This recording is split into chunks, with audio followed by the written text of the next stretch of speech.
Ozay teaches himself how to play the harp. Well, Fantastic. I'm learning, people. I'm learning, but I'm good. And he loves the Blues Brothers, as you can see. Hello, everyone. Welcome back to the Happy Life Show. Yay! And who's this? This is my beautiful, voluptuous, wonderful wife. I told you she was voluptuous. Look at her today. Doesn't she look great, everyone?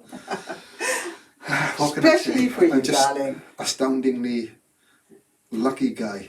Oh, thank you. Thank you. Yeah. Cheers to that. And this is my absolutely wonderful husband, Ozay Rinpoche. Yay! Yes.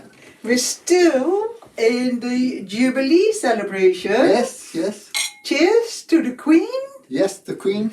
70 and the years monarchy. on the throne, and that's a long time. Yes. So, cheers. Instead of tea, we have wine. Yum, yum. That's the blood of Christ. Mm. I keep talking about Christian stuff. To some it is. Well, it's part of life here in the West, isn't it? Even if you're not a Christian, you have come across it. And I was raised a Catholic. I'm not a practicing Catholic. No. Because for us, the religion is love, isn't it? So it doesn't matter what name the religion comes in. Yeah, that's right. Ultimately, all religions go to the same place, and there's three places are all the same before you get there, and that's joy, bliss, and divine love, or supreme love, or whatever. That's love, right. Love. Not the love that we hear about so often, that is based on attachment and that goes out of the window as soon as somebody does something that a person doesn't like. Yeah. Unconditional. But we are still doing the series of 6 talks. This is talk 5. And we had a request from Kate. Kate, okay. Hello, Kate. Hello, Kate. Thank you for leaving a comment and a question. I don't mention your surname because I'm not sure if you're comfortable with that, but I'm sure you recognize yourself in the question. Kate asked, could Ozay please talk in more detail about his full enlightenment experience? That's quite a thing to talk about, actually, because the funny thing about it, it basically amounts to nothing. Yet, there's a lot of things to get rid of before you reach the nothing. So all those things you speak about are the things that you can only talk about before the enlightenment. So you're not actually talking about the enlightenment itself. When anyone talks about enlightenment, they'll try to paint the picture, and the picture basically, what can it be about enlightenment except white light? And because that is actually what you see just before you fall into the no time, no space. Could I stop you for a minute? Yeah. Could you take your glasses off? Because that might be difficult in the editing process. Okay. Thank you. Is it green? Yes. Okay. I'll take this hat off as well, I think. Whatever you feel comfortable with. There. Anyway, so when you speak about enlightenment, you can only really speak about the process toward enlightenment. And the process toward enlightenment is about getting rid of. And I always consider that one of the most important tools is reasoning, awareness, reasoning, and total focus. And the more you meditate, the more that concentration, focus develops, becomes stronger. And when this happens, it's like to start with the mind is talk, and instinct, and you're basically being controlled by your environment because your instinctive body is related to the environment. The environment is in a certain way. You react to the way the environment is, be that danger, be it whatever. And so until that point where you develop awareness, you're totally a slave to your instincts and thus the environment, i.e. a lion comes, you fear, you run like mad or whatever, or somebody says something. Now the thing is, with human beings, we've developed to a fine degree our egos, i.e. the communication factor, a tool of survival. So it's all there for the body's survival. And what we have to see is that in enlightenment, the body is actually anti-enlightenment. So the Christians spoke about dying first to the self, the body self and the ego. And then from this comes the light of enlightenment. So the process toward that, to start with, we have to overcome the mind and the instincts. And the only way that can happen is by sitting down and then just sitting and see what occurs. Because for a lot of us, it's very difficult to just sit and without the body wanting to move, to find comfort, pleasure seeking, and that's instinct related, pleasure seeking, or a thought suddenly comes in, oh, I forgot to do whatever. There's so many things. But you've promised yourself before you do this that you're not going to do nothing except sit. Yeah, but the mind will try to seduce you, give you reasons to break your meditation. Yeah. And that there is what you'll get a lot of in the beginning, because there's no concentration or hardly any other than what you develop for sitting for 20 minutes reading a book or however long. If the book's really interesting, it's stimulating, what is it? Stimulating feelings. And the mind. Yeah, and you're a pleasure seeker. So when you start reading the book, if you can read it longer than 20 minutes, i.e. it's not boring because it's stimulating one of the instincts. And the instincts are about pleasure seeking. But enlightenment is about overcoming the pleasure seeking, the instinctive part of ourself, the mind part of ourself. So we stick with sitting and waiting for whatever. Well, if you're lucky enough to have a quiet mind, then you sit and wait for the gaps.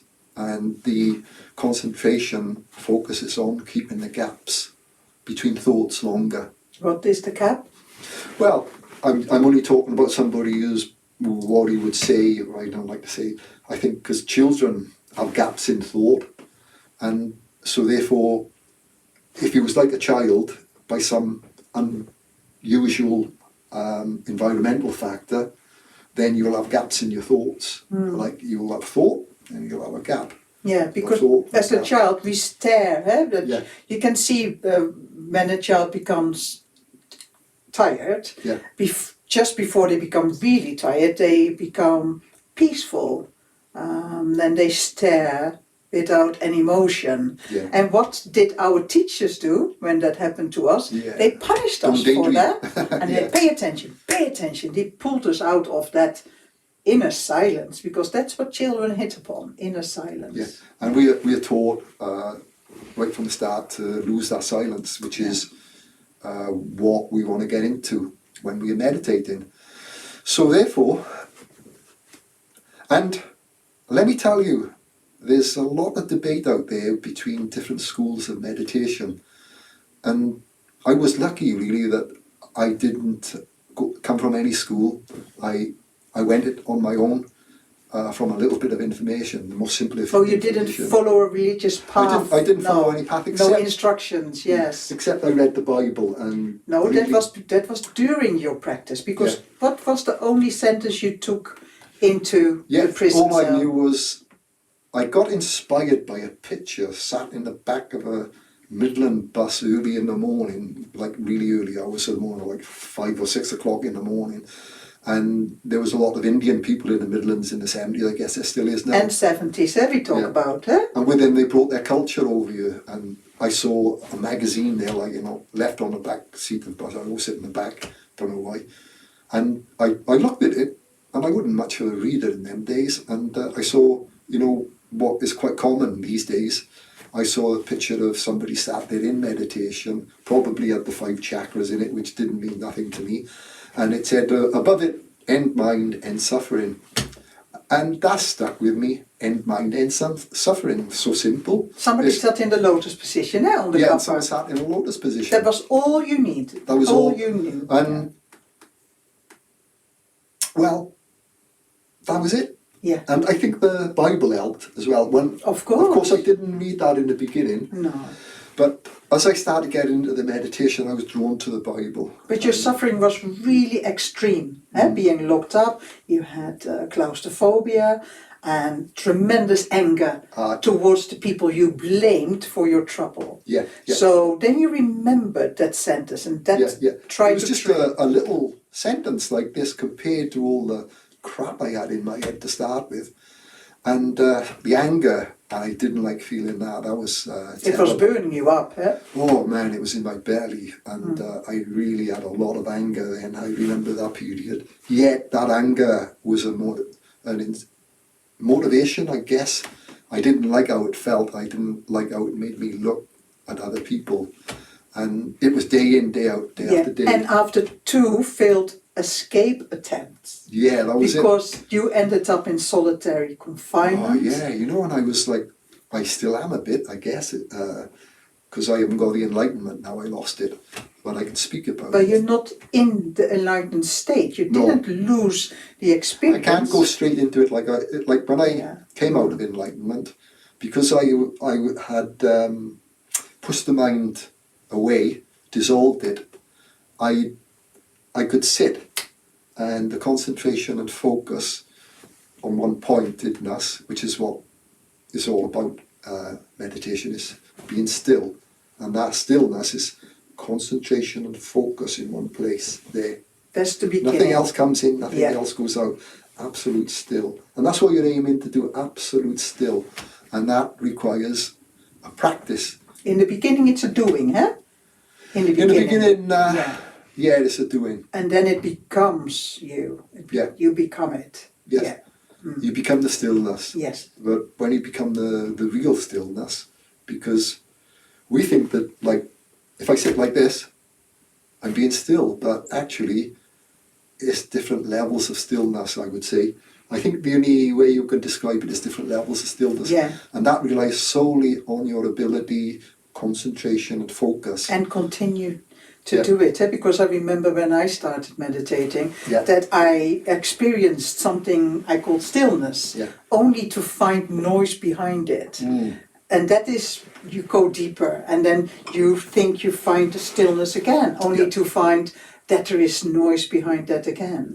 And the tension in the body makes you aware of it. Yes. So how did you know that there was something behind it? What tool was it that you used to look at that something that was behind it? Well, I called the observer. I kept, because I hadn't become the stillness, and I was still an observer looking at what went on in my body.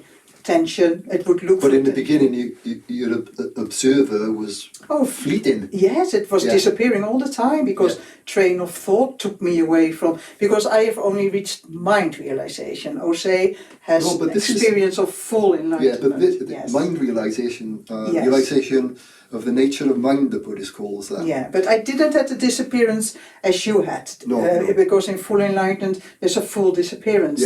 Which we think we are is just falling away completely. Yeah. So you were able, you see, to develop eventually an awareness of a thought. So for me, the thoughts would bring about the anger, and I really didn't want to deal with it. So there was this thing of pushing those thoughts away. You didn't deal with what?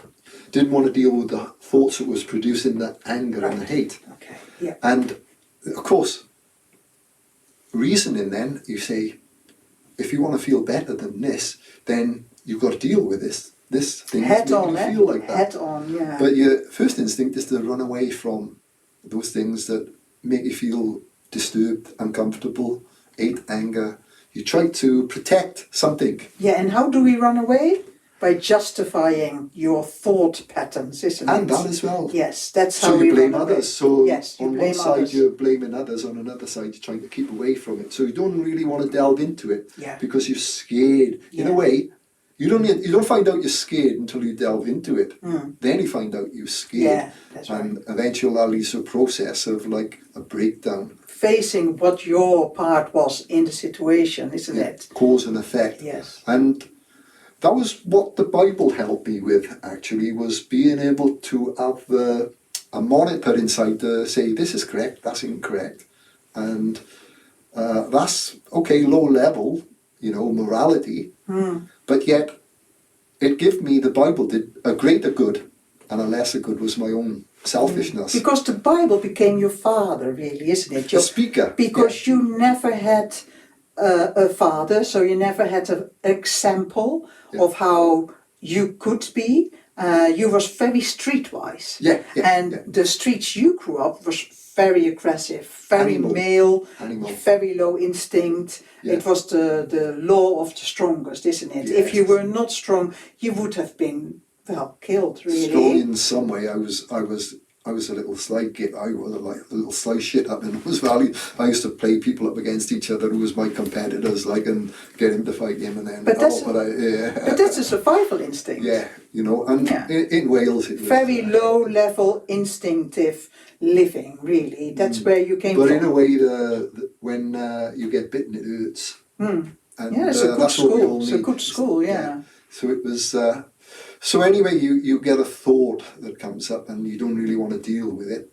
And you know, if you want to escape that prison of feeling and horribleness, you have to deal with it. Force yourself to take the bull by the horns. I spoke about it before, that bull by the horns. And so therefore, what you're doing, you're looking at the problem now and you're facing it.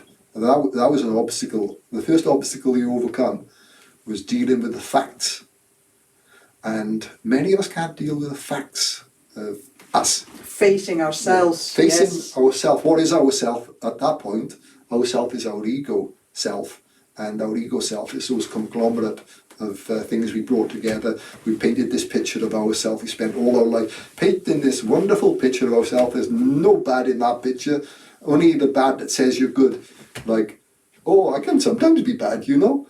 And that makes you good. And that makes you good. Yeah. Because it's a nice picture. Yes. You know, he's honest. An honest person. Look, he's saying how bad he is. Don't you love myself? Me, him. And so you've faced an obstacle, which is something you usually do not want to deal with within yourself. And you do more than that. There's a part, you're still fighting that part that wants to run away. And they say, no, stick with it. You stick with it, you question it. And you keep doing this all the time, question it. But what? But why? And the but whys and but whats are often not very nice. And that is where you need to pick up the moral discipline of what is right and what is wrong. The greater good, the lesser good.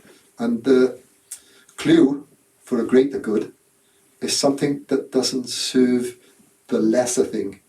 If the lesser thing is the greater thing, then serve it. I.e., if looking after my health means I'm helping my family, that's the greater good. So the greater good is looking after your health type thing, you know. So sometimes the lesser good is for the greater good, and sometimes the greater good is for the greater good. And so that's how we define, if we are looking at what we are in our reasoning and in our meditation, is this correct to have this behaviour? The greater good? No, it's not. Get rid of it.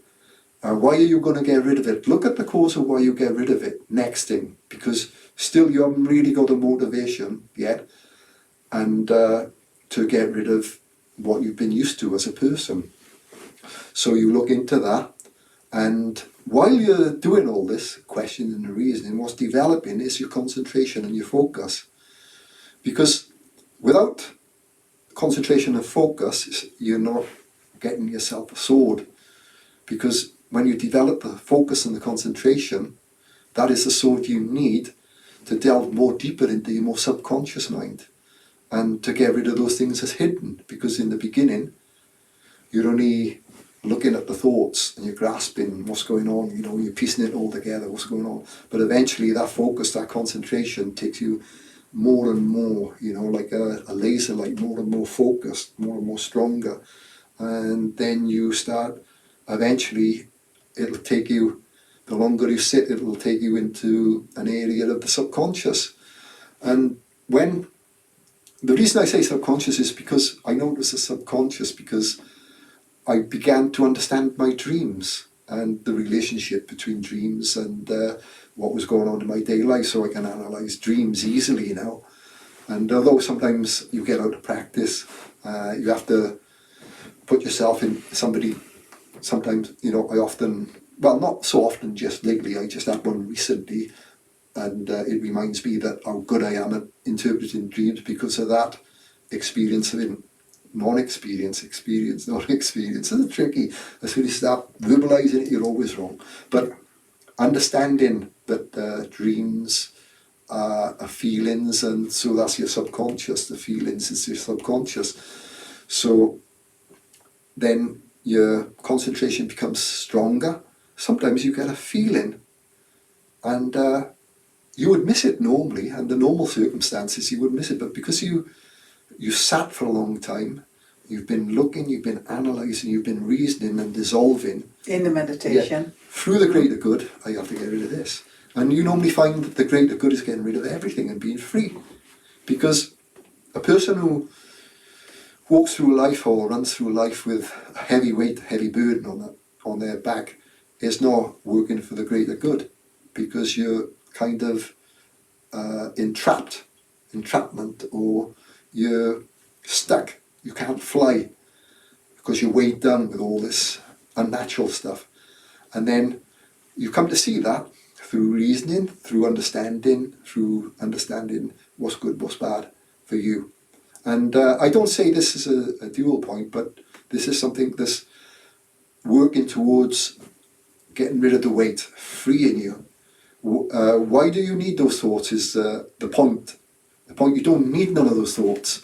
Why are you holding on to those thoughts? What are those thoughts doing? Yeah, and what are those thoughts doing? Are they beneficial? No, they're not beneficial. And therefore, I become a habitual thinker. Why am I a habitual thinker of this? Because it stimulates something, maybe my sex organ. Has sex served me well through my life? Well, in fact, if you look at your sex, and this again, the dealing with the sex energy inside yourself is when you've developed that strength of focus, concentration, and again, this will take time, and the longer it takes, the more longer you sit. So as time goes by, every day I'm doing it, and quite naturally it's going to develop like a muscle, get stronger and stronger and stronger. You mean meditation? Every day you do meditation? Yes. So it's a natural process. Even if you sit and say, in fact, this is probably one of the best approaches to take to meditation is, I'm not meditating, I'm just going to sit. And I'm not going to do nothing. I'm not going to be pulled this way by my mind, I'm not going to be pulled that way by my mind. And then if something does enter, you look at it and say, what are you doing here? Or you won't remember that, but you'll remember that you're sitting, and then you'll just go to stand up in the beginning, and then you say, oh no, but I promised myself I was going to deal with this thing that's going on, this replay all the time, over and over, so you hold yourself down. I really like the tool you gave somebody who came to you for advice, and you said, just imagine yourself waiting for the bus. Oh yeah. That's really... And again, this is when you get to a certain point, because it's a meditation in a way. You're using your audio. Yeah. You're listening. Yeah, audio. And quite naturally, you use... they bring you there because, especially if you sat somewhere nice and quiet, where there's no sound coming through the walls in the beginning, and this listening into silence, and so you could sit down. It's just a practice, and in fact you can do this practice, and what you do, you sit down, you relax your body, you relax your muscles, and what you do is visualize that you're sat somewhere. It's a really nice pleasant day. In fact, you can even do it out in nature, but a nice place by a tree, a running stream. All that is birds and butterflies and things of nature, all pleasant things. The sun is just right, it's not too hot, it's not too cold, and you can relax nice and easy. So it kind of helps the muscles to relax. And then you close your eyes, and then you visualize that you're sat somewhere that's really nice and pleasant, and you're waiting for the bus. or you're waiting for The first sign, bus. the bus. first sign of the sound of the bus. And Yes. for me, it was easy to do that because when I was a youngster and I lived in the valleys of Wales in Pontypool, Pontypool. That's how you came to it, didn't it? It's from your own experience. Yeah. Yes. Well, actually, it was when I was in North Wales. And that was way before you started meditating that you came. Yeah, I used to hit those points accidentally, you know, I didn't know I I was don't meditating. think accidentally. I think it's from your former life. Yeah, well, okay. When if I think about it, I do consider. Tell the story, please, about waiting for the bus. And, well, I do remember the last time I did it, and I did it when I was younger too, because I can remember two places. One was at the bottom of a place called Pennygan Hill, and in those days, in the 70s, there weren't so many vehicles around, and there wasn't so much traffic and all the buzzing of all industry and stuff as we have now. Yeah. And so I'd be sat there, and it might be drizzling or something like that, or I'm just a little bit impatient, and I would listen into the distance, and you're waiting for the bus to come. So you're absolutely focused. Your hearing is focused, and your hearing is not hearing anything, not before the bus comes. So what you're listening to is absolute silence. And you listen into the silence because you're waiting for that first sound wave to enter your ears. And so at that point, when you're listening to the absolute silence, waiting for that first sound wave, then you're there. You're absolutely there. And if you can make that last a long time, just sit and listen to the absolute, wait for the bus. Bus is never going. You hope the bus never turns up, because if it do, it's broken your meditation. But you're absolutely present. Yeah. When you do that, isn't it? That's if you develop that ability. Yeah, and the state you were in at that point, and this is a state you have to go through, and it's a kind of like alertness, because you're alert. You're absolutely present. You're alive. You're awake. And you're absolutely there where you are, and you're waiting, absolutely waiting for the bus. And the thing is, when you get into a habit of meditation, it becomes a something to do, whereas it shouldn't be a something to do, because you go say, I got to do an hour. Hang on a minute, I just got to run up and do my meditation. I'll be back with you, and I'll do this, I'll do that, blah blah. I need to do the dishes. And Ahiranta mentioned it, like it's a doing. Yeah. It's so easy to change over from being free of all of the doing as to becoming a doing, because it's doing the meditation rather than just sit. And be present. It takes practice, isn't it? And even the words like, be present, is in a way, that can be a doing too. So it's, if you just sit, the Zen, I think they trying to trick the mind into going into meditation, because they understand the trickery of the mind, the deviousness. Yeah, the mind is very sly, yeah. So it's, and because of that pleasure seeker in there as well, it always wants something to, you look at human behaviour, and we got to do something all the time, read a book, do this, do that. And everything is a doing. And to get yourself used to proper meditation is undoing the doing, and that takes a bit of time. Yeah, and that is a paradox again. Undoing the doing. Yeah. Because then you are undoing to undo the doing. So, but we need to use words to try to communicate your experience. Yeah. So when Kate asks you the full experience of enlightenment, but does she mean the full detail, or does she mean the full enlightenment? Because there is no such thing as full enlightenment. There is enlightenment or none. Yeah, well, a lot of people say if you go out there and go into those spiritual groups and people who think they know, the scholars, maybe people who do know, and a realization is an enlightenment. I understand something I never understood before, enlightened. I understand enlightened. I understand enlightened. And it's all mental stuff. Yeah. And, right, I was watching, some time ago, years and years ago, I remember watching it on YouTube. And they brought Krishnamurti, there was two Krishnamurtis, by the way, I didn't realise that. Me neither. And Chogyam Trungpa Rinpoche. And he's a part of our lineage. The We are part Buddhists. of his lineage, apparently, yes. And they brought them together to have a discussion about enlightenment.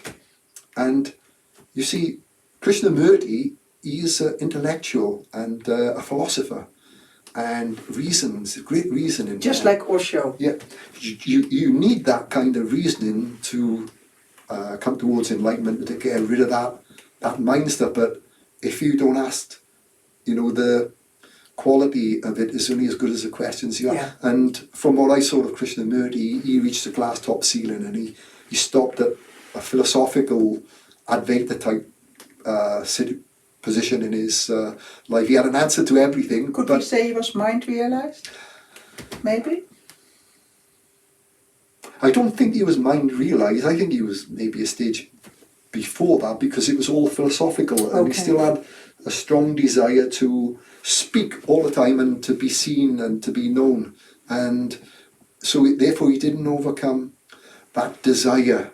And when you realize the nature of yourself, you realize the nature of mind is desire in itself.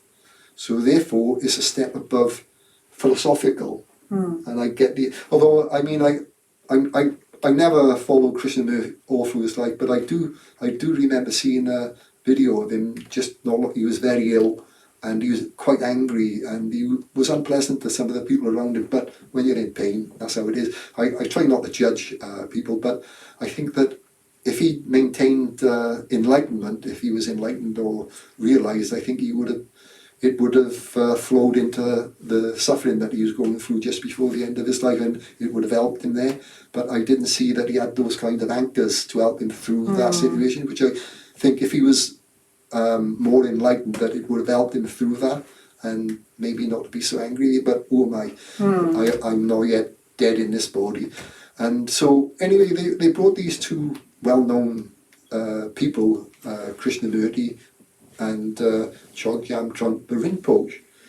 And well, we will, if you check out Trungpa, there's all kinds of stories of him, and sexually abusing his students and doing this and doing that and drinking. And then if you check him further, you find out that he drank because he was suffering great pain, and he was used to high altitude. He had an accident when he used to suffer pain, so he was taking alcohol to help him with the pain. And also he wasn't used to the low altitude. A lot of Tibetan who came down, they had to get used to that altitude, and it caused certain issues with health. And so he was a drinker, and on top of this, his lineage was about living life and experiencing in total awareness. Being in society, not sitting on a mountain not top being away. in a cave, but they had their system of being in it. If he felt a sexual urge, he needed to understand that sexual urge. If he was drawn sexually, and he taught, this is what he taught, and if you listen to what he had to say, it makes complete sense. And of course, you got those who take different paths, who don't understand that, those who take the moral path, they have to act in a certain way. They got principles. They have to work by these. They follow a different path up the mountain. And it's about purifying.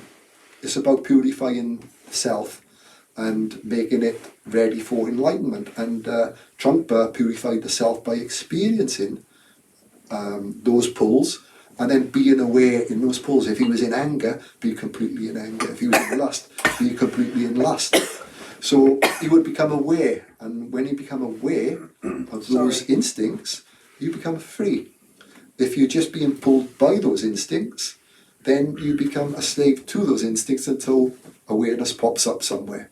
And awareness often will only show itself when you've suffered some pain. And for instance, all right, I'm in the lust now, and but hang on, this was painful the last 20 times that I was here. Now all of a sudden I become aware that this feeling is painful, leads to pain, so that's awareness.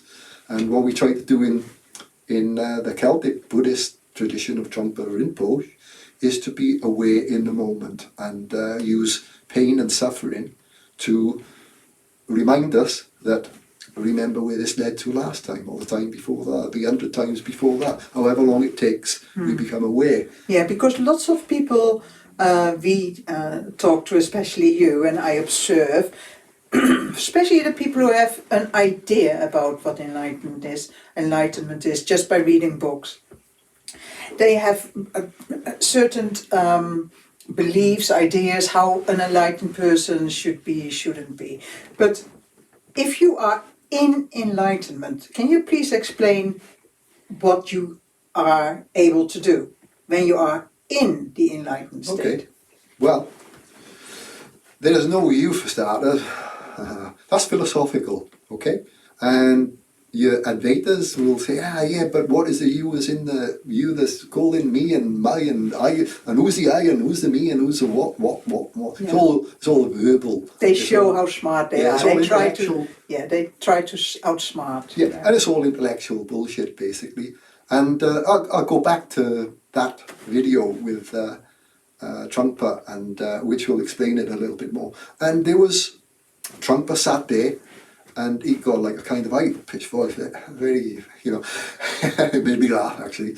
And then you got Krishnamurti, and he's there, and he's going, yeah, yes, but what are the me and the my and the I, and like I was just talking, and he kept going on, and it became, Krishnamurti was talk, and it became very noticeable that Trungpa was not saying nothing, and they're talking about meditation, like they're supposed to be trying to squeeze things out, and Krishnamurti, you could see he was quite pleased with himself that he's talking. He tried to debate. Yeah, and there's Trungpa over there, like, he's just...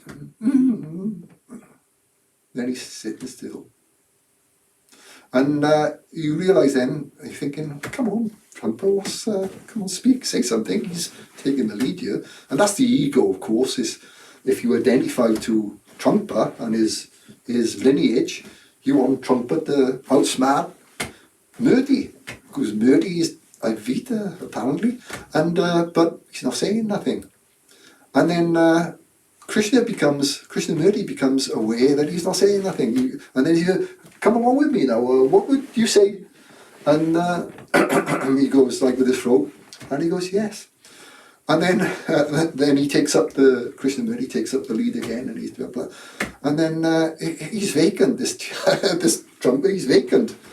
And he says, yeah, come along with me, what do you say? And then, if you're aware, they're talking about meditation, and Trungpa is in silence, and Murti is in mind and speech. And that is like symbolically the biggest hit. Meditation is about silence. It's not about talk. I'm talking, Ahiranta's talking, you're thinking. You're analysing. Good to analyse, good to question. As long as you come to the end of it, and the solution is always to be free of it, so that the bird can fly. And of course, in silence and absolute silence, everything stops. Including breathing. Including breath. Yeah. And so there is no talking, there is no moving, there is no time. But Kate wanted to know, what did she want to know, the process The exactly? experience of full enlightenment. So I think Kate wants to mean, what it is when you are in the enlightened state. Because so far we have spoken about how you led up towards the enlightened state. What happens when you reach the enlightened state? And I know it's really difficult to put it into words, because it's an experience for which there are not really verbal language. I tell you, like this, right, is what enlightenment is for the mind. When you question it, this is what it is. And but the end result of it, of enlightenment, is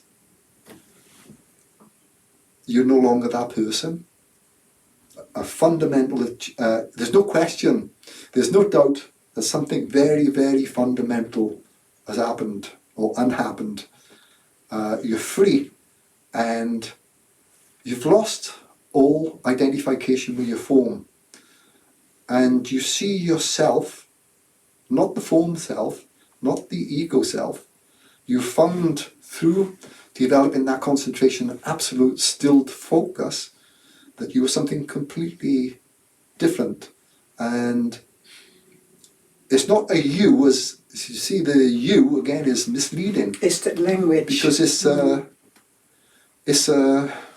omnipotent, it's an everything, it's life. It's the only way I remember my most simplest way of trying to reason with it when I came back into mind was, you see this air here, right? You can't see the air, you can't see it, right? But that, everywhere you go, right? If you touch into that nothing there, it's in everything. And thus, every life form is possessing that nothing and life force. So you see beyond the form. And one of the most beautifulest experiences that you'll ever have is after you come out of the Enlightenment and then you go back into, let's say, nature and society, and you look at everything, and you're not looking at everything. Every means, something separate. Every 1, 2, 3, 4, 5 thing, something. What is that thing? The mind trying to analyze. It becomes you, and that you, in you, it's love, and let me tell you that I quite often speak about this love. I never knew what love was until I experienced that. I thought I had an idea of what love was, but I didn't know it wasn't love until I experienced that. You had a concept of love, Yeah. but not the experience. You can only call it like a universal life force, because it's a life force. And that's why I was able to relate all the religions together, that they were all the same thing, but they used different words. Because I could understand what they found inside themselves as the language of feeling. Yeah. And love, that love is universal. And even when we say when you find it inside yourself, it's again a paradox, because it's not longer inside yourself. You have expanded, isn't it? You have become the universe. Once you break down the form, i.e. die into self, the physical self and the ego self, it falls away. once that's broken away, it's the drop of water that joined back to the ocean. Yeah. And that's that's beautiful. exactly, that's right. because you've lost that singularity. Yeah. You've become in a way, singularity. It's not the separate singularity, it's not the separate raindrop, it's the whole. When you become the ocean, then the teardrops or the raindrops are your children, and they're you, and oh wow, that was just going back in memory to that state. I remember that I was in funny thing, it happened in Cardiff prison, but it stayed with me, of course. And then I went to, just after I had the Enlightenment, I ended up in Dartmoor prison. And he was transported then, yeah. Yes. And I was like seeing things like a buttercup. That was life. That was me. I was looking at myself. I was a buttercup, or a butterfly, or a fly, or a little insect. It was the most beautiful experience and the most beautiful relationship. I am you and you are me. I am the Eggman. I am the walrus. Scoop-oopy-oop-oopy-doo. Sitting in an English garden waiting for... Yeah, because I remember you telling me, because you were sitting in a little cell in solitary confinement, that the walls, because that's why you that's why you titled your book Freedom, wow. Escaping. You were free. Although you was imprisoned. There's beauty, that was. Did you have the walls fell away? Yeah. It was like, to start with, right, there's a light. Yeah, remember the light. Because the light runs away if you come back to look at the light. As soon as your mind comes in, eh? Yeah, that focus, right, that absolute, you develop in what they call it, laser-like focus from this massive thing that brings everything in the world into your mind, thoughts and feelings, and you come in, the more you sit, the more close it comes in, Sit in enlightenment. And then, you know, this is developing over time. This isn't sitting and sitting, and then it becomes laser. And then everything you put that to is total focus. It's nothing interfering. And when you're sitting for enlightenment and you're getting rid of all the cause of your suffering, which is every thought, because you will find reason that every thought brings you to suffering. Even this, what I'm doing, will bring suffering for us one day if we don't do it correctly in our life. So be aware. That's what when we speak about it, we are making ourselves aware that this can be unbeneficial, unwholesome for ourselves if we pursue it in the wrong direction. And so we try to keep ourselves pure by mentioning it, by being aware of it. And that will put us on the correct path to staying pure. And when we decide that it's time for us to die to self and be born again, like Christians speak about, like the Buddhists speak about. But when the light appeared in the self... Yeah, I got a little bit off. It's all right, I bring you back. I blame it on that red wine. You only had 2 sips. And anyway, so the walls fell away, the light appeared. Oh man, right, just before that happened, right, there's a big light. And it's like, first of all, it comes up like a little torch in the background, then it goes away because you've looked at the light, because it's very, very pleasurable. When you get there and you see that light, it starts coming and something starts happening in there, and then it's like wonderful. It's you like, want to grasp it's it. like tickling all your, you know, and then it falls away. And they recognize, oh, that was good. Because you grasp it, it drops away. So then you say, oh, right, you have a desire to go back. It doesn't work. And then you think, reasoning again, see, how can I bring it back? How was I before that happened? So you mimic what happened, and it's absolute, still absolute. Because I went into looking at my breath, because there was no more thoughts left, it was just breath, really slow breath. Then listening to the breath, because it's a distraction. And I wasn't taught to look at the breath. I began with my thoughts, but they were, you know, once the thoughts fall away, then the feelings are not going to be there so much, then you're only left with the distraction of breath. And I'm waiting like, this is getting on my nerves, this breath, not really getting on my nerves, but it's a distraction. That's how I looked at it. You won't hear others who speak about using that method, calling it a distraction, but to me, at that time, it was a distraction, the breath. So I'm waiting, and the breath's getting less and less, and the less is getting, the more stronger that focus, that ray of light, laser focus, strong. And then it stops, and then what suddenly stops? that light comes back again. And after a few failed attempts, or a few more, I'm not sure how many attempts it took me, but eventually the light flooded in. And yeah, it's not just a metaphor that Christians used or Buddhists use. That light is actually a real phenomenon. Body of light. And that is a point you have to get to, is also a hurdle to overcome. And that is a movement of concentration and focus. So you have to keep it absolutely still on the last thing, which is your breath. And your breath is connected to your mind, as we spoke before, but it becomes less, very subtle, starts falling. Then it's the pauses between the in and the out become longer and longer. And then the last thing is the outward breath. And then staying focused after that.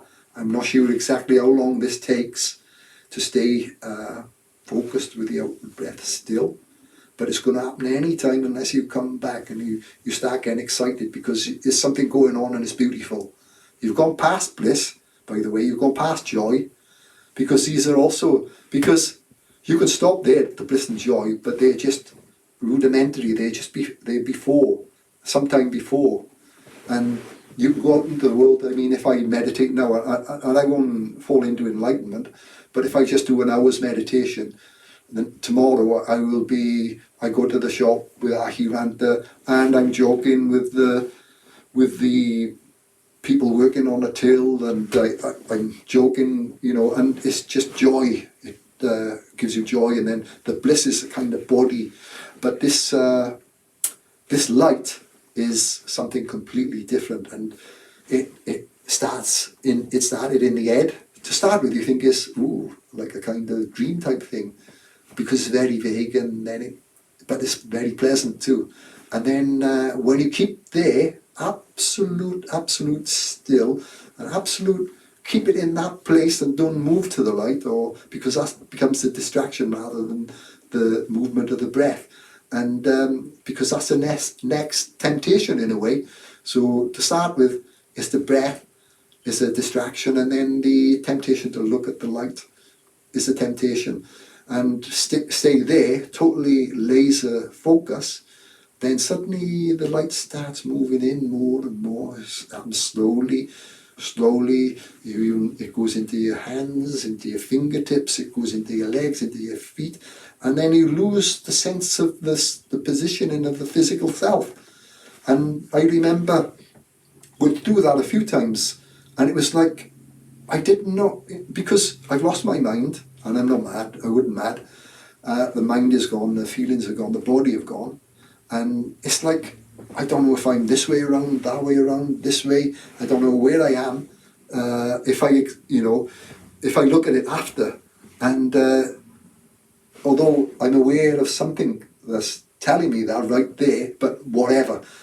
This is what I'm It's aware not a of. normal communication of thought, isn't it? No, and you become, it's not thought, No. and it's, in a way, it's experiencing the non-experience, which brings you to a light, and then after the light happens, and you're in that light for so long, and this is where it gets difficult, because you have to understand the awareness have been dissolved. And so I'm talking about something, it's a bit like a dream, where you're so deep in your sleep that you can only remember vague parts of it, and you try to fill it in with something that you maybe come across in life outside of the Enlightenment. So in the bodily form, yeah, that's right. in the bodily form. So I'm using bodily terms, mind terms. To express something that lay beyond the mind, beyond the body, beyond the feelings, and beyond. And that makes it so difficult to convey it to people, what happens in Enlightenment. That's right. And that's why I say, But it's ever changing. It changed you forever. Even I have never met anybody like you. And the moment I met you, you sense it. And you are much further away from your enlightened state than you were when you were still in prison and you had the experience of the enlightened state. People, I think also that, because shortly after you reached the enlightened state, became the light, you were sentenced for your crime. Yeah. And they all expected you to get a life sentence. Yeah. And the judge, because judges are very wise people, and I'm convinced that that energy that emanated from you, because he said something that indicates that he saw that you were no threat for humanity, that you were not special, better than other people, but there was something different about you. So he only gave you a very light sentence, light that your lawyer or solicitor, what is it? Barrister. A barrister was just amazed by it. But his jaw dropped open when I had the sentence. But after you returned, because after you were brought to a other prison where you would then do your sentence, 18 months? Yeah. So that was Cardiff, and the people were drawn to you. Tell me about that's really that. Strange, that is. Well, when I look back again, during the time it happened, I didn't think too much of it, although I was aware that, to start with, when I went to prison, I was on remand, and this was before I escaped, and I wanted to talk to people. I wanted company. I wanted people to like me. I wanted, desire. All everything. The things from the ego. And so I wanted to make friends with people, and this way and that way. And there was all kinds of things going on, and, all rubbish thoughts. And then when that happened to me... What? The Enlightenment, after it happened, because I don't speak about being in enlightenment and being in mind talking. If I'm enlightenment, I cannot be talking to people, and that's another one of the misunderstandings a lot of people have. They read about enlightenment, is this happens, and many, you know, all kinds of stories about enlightenment, and I've not yet come across any person really that understands what enlightenment means and what a genuine person who's written about enlightenment, what they understand. They don't understand what they have said, and I keep trying to emphasize the point that you cannot be in enlightenment and in mind. No matter what master you speak about, if he's speaking, he is not at that point in enlightenment. Buddha had enlightenment, and then he took on the cause of teaching humanity. That's right. How to become enlightened. How he did it, he shared his path. But Buddha, he had to lose all desire, even desire to eat food, where he was down to 1 grain of rice a day type thing. Yeah, because your enlightenment happened as well after you stopped eating. Yeah, that is the last desire, isn't it? And because that's all about the last thing you grasp is life, and you're holding on to life, and that's food. And that's why fasting is such a big part in many religions. Yeah. Because it helps you with the desire to live, and food is an expression of your desire to live and to comfort yourself and to be safe and to be secure. But as soon as you recognize all of those manifestations about food, then you don't eat food that you don't need. So if you'll eat, say, one meal every 2 days, but for some reason I went on a hunger fast, and well, I can explain. And it didn't happen in enlightenment while you was in the hunger fast. No, because it happened the moment you took on a little bit of food again. And what I understood from that was that the fasting had purified the body, but there was attention. The hunger creates it because of the food, and no matter how pure my mind became, and my mind was becoming absolutely crystal pure, clear of thought. And as soon as I fed it just a little bit of food I had, everything that was under tension became equilibrium. It was gone. And then once that tension was gone, and that's when it happened. Of course I explained the light, and not knowing if I'm up, down, sideways, or whatever I was. There was no sense of body or anything. And you was free. The walls dropped away. And then, the walls fell away. The light shone. You know, it was like the way you say the walls fell away. It was like if the light broke the walls down. It went through. It expanded. Everything. You know, I was just. And then after that, that didn't last too long, but the impression of it, on hindsight, stuck. And after that was no time, and that's when I said earlier on, I don't know if you remember, one moment. That day, hours and hours. Yeah, because the cell would be opened every 4 hours. That's why you knew. Yeah. And I would, because of that, I would jump up, kick the doors shut. And you have to understand that they would open that door for you to get rid of your poo and pee out of the bucket and go and get your food and stuff like that. But I would shut, and it was like the opening of the door was too many times. It was too much in a way, because it was breaking me out of this. There's no time, no space, no breath, no me, nothing. So it was Can I bring you into Cardiff prison? Because after you were sentenced, after the Enlightenment, you ended up in Cardiff prison, and people were drawn to you. Oh yeah. Well, because before the Enlightenment, you craved company. The ego needs to be established itself in other people. Yeah. But after the Enlightenment, you lost all that desire, desire. But people were drawn to you and started asking you questions. Well, the funny thing is, I was given a job to clean the landings. You could choose in it what to do. When I was in Dartmoor. And so I'd be cleaning landings, and I was quite happy now. I mean, they say no man is an island. And I don't know, a lot of people think that's a wise saying, but actually the truth of it is you become an island, a self-sufficient island.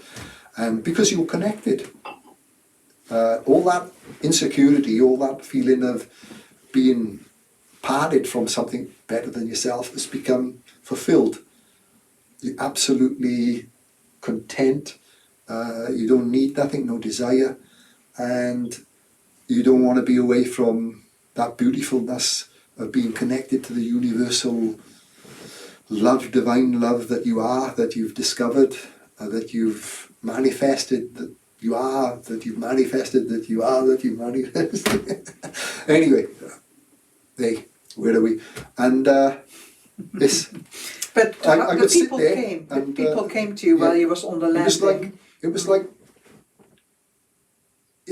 if I use the metaphor of a kind of magnet, and the magnet's the wrong way around, and like that's when it wants is sucking, or no, it's repelling for some reason. Everything, you know, and hey, come back, hey, come back, hey, come back. I want to talk. Yeah, I'll do anything. And this is what we like doing all the time. We value ourselves through other people. Yeah. And but when you find that, you found Treasure Island, and but suddenly, right, the magnetism turns around the other way, and you're happy. You know, you found it. Not the happiness that we think we know. Yeah, it's again, just a word. I'm just using words again. I'm trying to understand that it's not these words. I'm trying to paint a picture symbolically. Yeah. And I've been asked to explain this verbally, and this is the best I can do. And so I'm using metaphors. And this magnet, people recognize it, and they see it, and they're drawn to you, even the screws. And they don't know why, huh? Yeah, and the prisoners, I was like, because I've been reading the Bible at the time, and I kind of, so I remember the stories about Jesus, and everyone would sit around him and stuff. I'm not Jesus. I do not want anyone to think that I think I'm Jesus. No. Christ, first one anyway, but I think I'm the second coming. Yeah. Oh, so sorry. Anyway, no, but honestly. But that is interesting, because I recognized it too when I met you. Yeah. I was drawn. I knew straight away I had arrived home. There is something different about you. People who don't have the eyes to see will never recognize that. There's not many people who acknowledge or are able to acknowledge and say, do you know what? He might be right, what he is. Most people are doubtful. I only know one person, that's Jane, who says, yeah, you have reached enlightenment. She is a very famous psychic, a medium.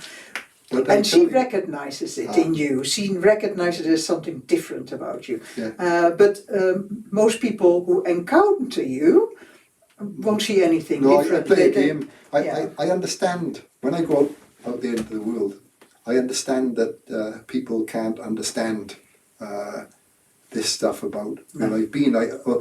Originally, when I first came out into society to live, I felt like, I guess like the Buddha wanted to share it, but...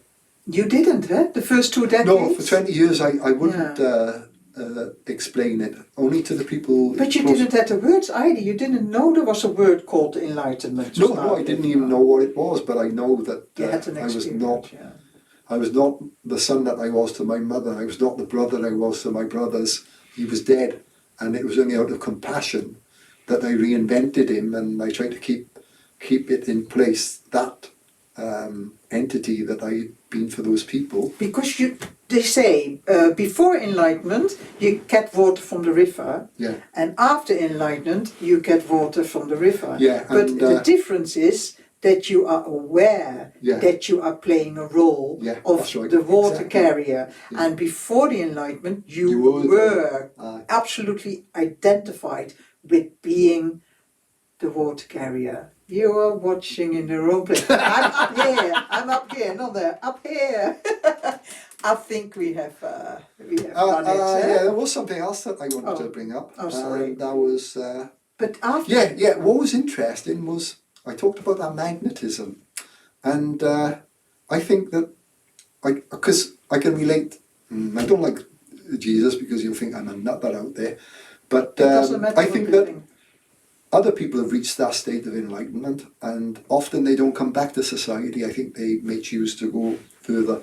I think there's a being of light that comes after that.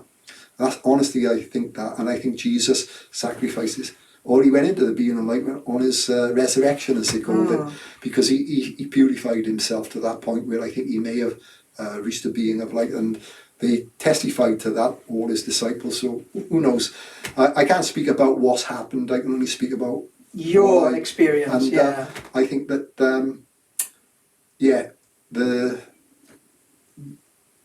there's something that happens, changes over inside of someone who reaches enlightenment, and they become a magnet, and people sense that you've found all the answers, and they're drawn to you. And some of the answers you give, that I give, and I remember I was in Dartmoor prison, and it was for violent criminals, and I know that some of the answers that I gave, it caused a problem, because some of the things that we have to encounter within ourselves, we try to keep away from. The like ego I said, doesn't want. yeah, we want to run away from those parts of ourselves. So you're going to cause conflict with some parts of humanity, some parts of yourself, because when you become enlightened, humanity is yourself. You see all of yourself, because in every person you see yourself, and every aspect of yourself. He's only like that because he was born in this environment, and cause and effect, and you would have been the same causes and effects if you was born there. And that's you in every way, in ego, in body, in everything. You would have been that person. That is you. That they're all you. Everyone is you. You. And then when you found the real you is love. Divine love.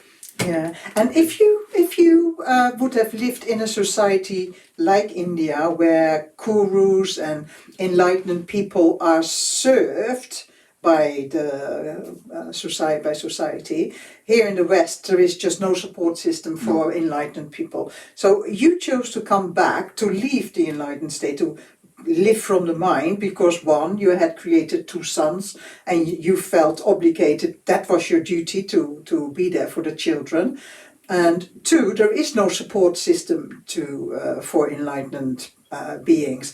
But if you had been in India, because I know you had former lives in that area, Tibet and India, but do you think you would have, if you would not have created children, that you would have stayed in the enlightened state? Because in India? No, in a society that supports it. Because why I ask that is because they find the Dead Sea Scrolls, didn't they? And I bought you a book about it, but the person who interprets the Sea Scrolls, totally Put too much of his ego totally off mark. Yeah. For somebody who has reached enlightenment, can see that, Yeah. recognize that. He said, because in the one of the Sea Scrolls, it's mentioned about Mary Magdalene, that she outlived the rest of her life in a cave. And that person says, I don't understand. What did he accept? Yeah, I was looking at it, and there'd be a little snippet out of the Dead Sea Scrolls, right? Like this.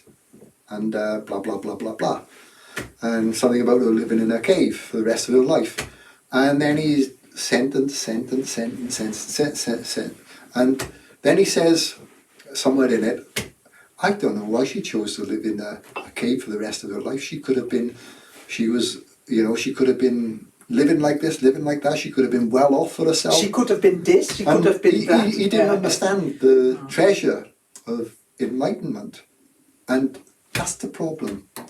You've got people who think enlightenment is about, if you get enlightenment, you can teach people, you can make money, you can do this, you can do that. Well, you can. But that is a corruption, and that will corrupt the person who's at enlightenment. That's why I think that the internet today allows people like us to keep a certain level of purity. This will corrupt us slightly, or whatever, as long as we stay away. Depending how strong our observer is behind what we do. Yeah, so in a way the internet is brilliant, and I'm sure that it's going to lead on further generations, is going to keep all this information, and in time that humanity will grow and grow towards enlightenment. It's the only way to go.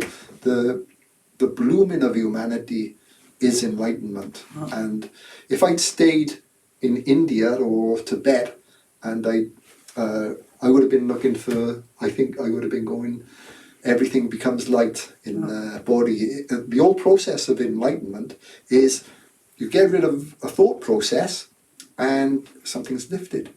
And it's like a feeling of being lighter, less, weighed down. Anxiety is way down, depression is weighing you down, and we all, many things that weigh us down. But then when you release them, release, that's a mental process. You're free of all the mental processes. And then my absolute feeling was that the whole thing can go into light. The whole body thing can become light. And so I got no direct proof, but I've heard stories of people like Babaji, the stories of Jesus, the stories of cities, all reaching this body of light. And you know, I know it would be easy for somebody who's not gone into enlightenment to sit back and say, oh, don't buy into that shit. Yeah. And well, you know, if you're look at what's floating around up there in space sometimes, and I think that would be interesting to look into. Yeah. But that's it for me anyway. I think we've gone on a bit long. No, but there's still some things there though.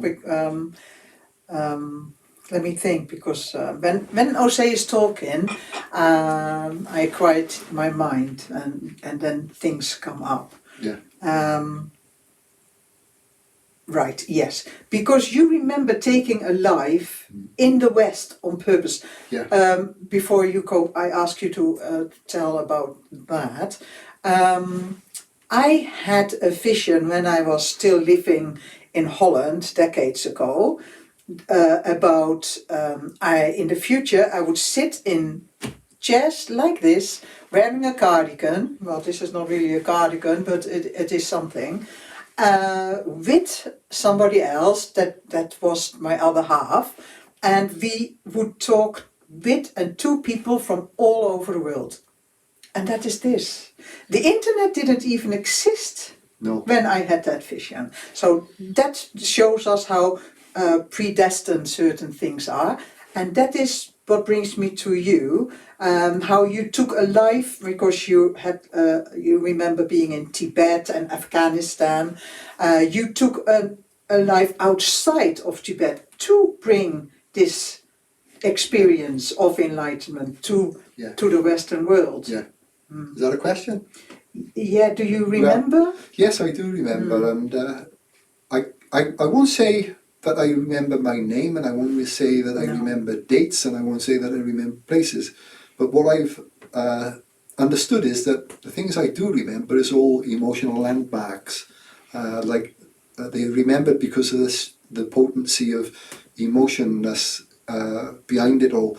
And I remember living in a place, and I won't call it Tibet, but it was that region, you recognize it, yes. Yes, especially when now we're in Afghanistan. The border between Tibet and Afghanistan is in the southwest. Anyway, and strong.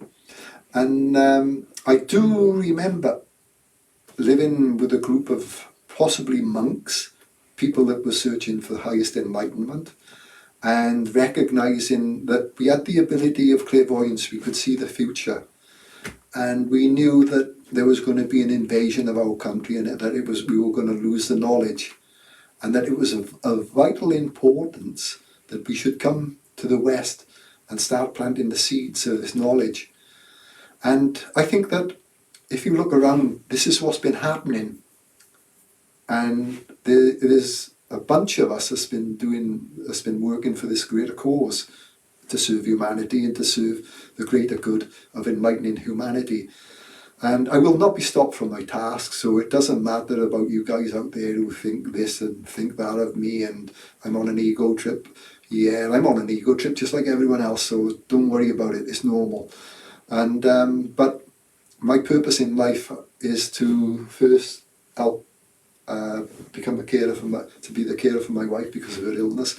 And secondly, in those spare hours that I have is to do what I'm doing now, and that is to enlighten humanity, and that to help us away from the war that we are constantly struggling with all the time, the inner war and the outer wars, and to create peace and liberation here on earth for all humanity. And that's what my task is, and it'll always be that. From the day that my late wife died, I made up my mind then that what am I here for? You know, and I'm going to serve humanity, and I got no money, and I got no desire to be wealthy, only to be wealthy in that way, where the people around me are enlightened, and it's a great place to live in there. So, well, I hope, Kate, that it answered a little bit of your question. If not, please can we round up for anything for that? please feel free to leave a comment and just be more specific if you want to know something specific about enlightenment, because it's such a huge subject. Our next talk... Only because the mind is huge. Yes. And it's the process of undoing the mind that's huge, but the actual enlightenment is nothing. Yeah. So, because our next talk, that's the last from the series of 6, talk 6, again will be about enlightenment, and in that talk we will answer the question of Tammy van Duin, who left a question also about enlightenment, and she asked, in a way we already answered it, you already answered it in this talk, but we still will do a specific focus talk. Yeah, we'll try and come from all kinds of angles, so that'll require all kinds of people putting their input as questions. Because Tammy has started meditating, and she asked, what exactly is enlightenment? So in a way we have, you have addressed that, but we will make that more specific in our next talk. So please subscribe, hit the bell, notification bell, and share, and that will really help us out. Thank you very much for joining us again in the Happy Life talk show, and we see you. We senere. Yeah, we see you senere. That's our way of speaking Swedish. The Swedish people who watch us, and we know they do because they left a comment how happy they were that we say hey do, hey do. Hey do. So thank you for watching from all over the world, and we see you next time. See you. Bye bye. Adios, everyone.